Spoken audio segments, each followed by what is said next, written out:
kapamilya, alam niyo na siguro na sa Pilipinas, ang maputing balat mas pinupuri kaysa sa likas na kayumanging balat ng Pilipino.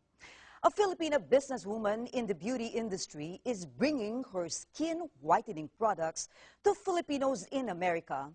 As Bev Renta tells us, some are even asking why brown Filipino skin needs to be bleached in the first place. LV Pineda's mission in life, to lighten your skin. She has formulated the latest trends in skin lightening. So pag may problema kayo sa mga kilikili, sa mga groin, syempre pinaganda ko pa sinabi ko, groin, singit ho yun, ano? Sa mga muka, mga leeg na maiitim, lahat ho ng maiitim, wala akong pinupuwera. Pineda started her whitening empire in Bangkok 25 years ago. She is now venturing into partnership with Las Vegas doctor Maria Corazon Regalado.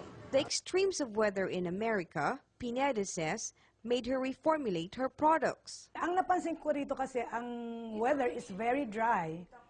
Okay, so what I need is a lot of moisturizer and anti-wrinkle cream so that it will blend the weather and the water here in America.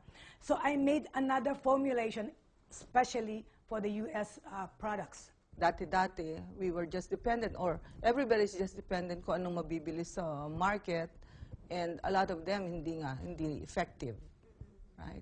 So, I think malaki magagawa nito sa global crisis ngayon, and it will create revenue for both the Philippines and also our country here.